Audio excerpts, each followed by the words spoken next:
let's begin talking about the tight end position. You know, it's kind of funny.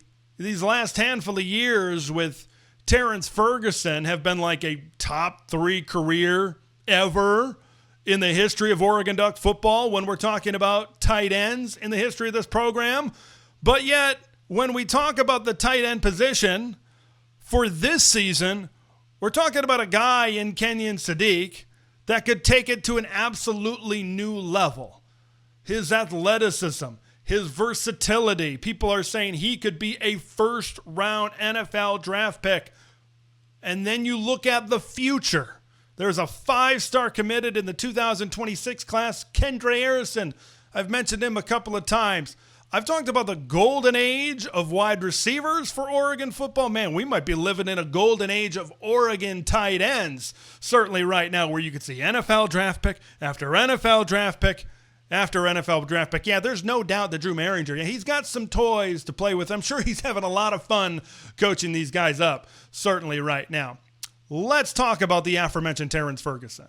The great career that he was able to put up during his time here at Oregon. 591 yards and 3 touchdowns last season. He was a second-round draft pick of the Los Angeles Rams. So that's what's gone, right? That's a great career that you've got to replace. But now let's talk about the additions. Oregon needed some depth in this tight end room. We'll talk more about that a little bit later. They got Jamari Johnson transferring in from Louisville. He played in 7 games before getting hurt. Last year, 13 catches, 158 yards, and a score. He was on the 24/7 Sports All Freaks list coming out of high school. Kid can move, and his frame. 6'5", 265 pounds. And then they get a 4-star true freshman in Vander Plug as well. So where does that leave the tight end room? This is where it leaves the tight end room. Of course, Kenyon Sadiq, the true junior, is going to be at the top of this list. Jamari Johnson, he is a redshirt sophomore. Roger Salapaga is a true sophomore. Zach Grace is a redshirt sophomore. Vander Plug is a true freshman. And A.J. Pugliano is a redshirt freshman. All right, folks. I've talked about this guy a good amount, maybe not for a little bit. I think that we had a streak going of 2 or 3 shows in a row where we were talking about Kenyon Sadiq. But let's talk about Kenyon Sadiq a little bit more. Just how high of a level can he take it to? There's a lot of hype. There's a lot of anticipation for him. But I think that now there's increased expectations because of the injury of Evan Stewart. I think there was already a lot of expectations that he was going to be certainly a big-time threat in this offense. Now he's really the number 2 threat. And I think on a maybe a decent amount of passing concepts, he could even maybe be the number 1 threat that they throw to. I think he's like the number 1 weapon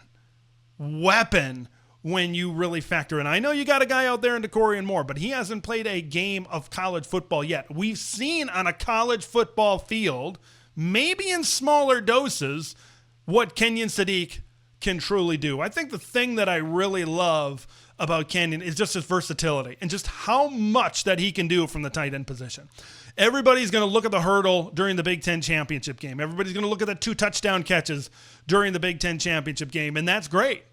And that's outstanding. I mean, Kenyon Sadiq last year, 308 yards and 2 touchdowns. But when you talk about versatility, you also got to talk about blocking. When you talk about a tight end, his PFF blocking grades are really, really high, whether it's from the traditional tight end position, blocking in the run game, or whether it's blocking out on the perimeter. He is an asset. He is an asset, and you don't get that a lot of times from some of these athletic and these pass-catching tight ends, and that is a very key part in what his game really involves as well. And when I talk about versatility, I think that they are going to line him up all over the place. Early in his career, we saw him get involved in the run game. I think we'll see. I should say we'll see whether we see that, how much we see that, because Oregon certainly got a very deep run game as well. But when I talk about versatility, I talk about lining up at different spots in terms of the end line tight end, lining up in the slot, lining up out wide. You saw Terrence Ferguson line up in the slot last year. Kenyon Sadiq certainly did a little bit as well. And then I talked about the injury to Evan Stewart a little bit more. Whereas I think what happens outside of Corey and Moore in the wide receiver room is going to depend on maybe how much we see Kenyon Sadiq out on the perimeter a little bit. But he's just a matchup nightmare.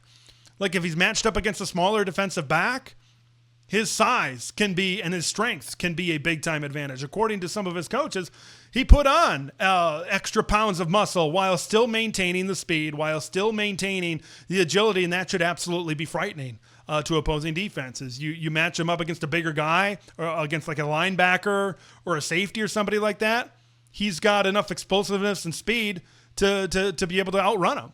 And get open that way. So he can really get open in any way that he wants to. We've seen somebody like a Brock Bowers recently at Georgia have a tremendous impact from the tight end position.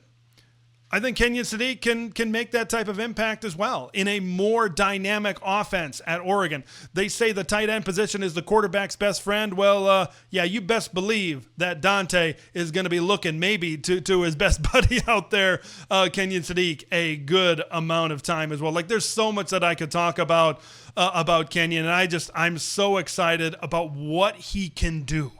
I'm so optimistic that he can truly be a great weapon, and I think him stepping up as that significant weapon alongside DeCorey and Moore puts maybe less pressure on some of these other wide receivers to step up and be like an 800-yard guy or a 900-yard guy, because I think there's a possibility that Kenyon Sadiq could certainly be that type of guy, more involved within this passing offense. Let's talk about Jamari Johnson for a little bit. I talked about his size. I talked about his frame. I talked about where he's coming from, but when people talk about these transfer additions this year, they talk about Dylan Thieneman, they talk about Mekhi Hughes, they talk about Bear Alexander, they talk about Isaiah World. Not a lot of people are going to be talking about Jamari Johnson because he's technically not a starter. But I think if you do see Sadiq line up out wide a little bit more, and then you see Jamari Johnson at the typical tight end role, I think that's something that could happen if this staff has a lot of confidence in Jamari Johnson right now, that he can play that significant of a role. I think his size allows him to be a weapon in special situations, specifically down by the red zone, right? When you have that type of size, throw the ball up to somebody, they're going to come down, certainly with the football in that type of situation. So I think he's one of the more underrated transfer additions that they've brought in this season. I think that he's going to surprise some people, maybe how involved that he's going to be within this offense, because people are so focused on Kenyon Sadiq, and they should be focused on Kenyon Sadiq. But I think the Oregon staff, they're gonna try their damnedest, I think, to get Jamari Johnson on the field, especially in situations where his size can be utilized. Let's talk about the depth a little bit, because when we talk about fall camp, we talk about battles. I think there's going to be a little bit of a battle for tight end 3, even though I believe Roger Salapaga is probably the leader in the clubhouse, certainly right now. When you look at Roger Salapaga, he played 11 games before an injury last season, played a majority of those snaps on special teams, including recovering that crucial onside kick in the October win against the Ohio State Buckeyes. But this is going to be the battle. Roger Salapaga is going to be in it. Zach Grace is interesting, because this is a guy, he wore the same number as Tatum Tuioti. I believe the broadcasters in the Big Ten Championship thought it was Tatum Tuioti kind of lined up in the backfield there, but he appeared in 10 games last year. 20 of the 41 snaps were as a fullback. So when it gets to those big packages down by the goal line, he's that H-back. He's that fullback type of guy that they really bring in.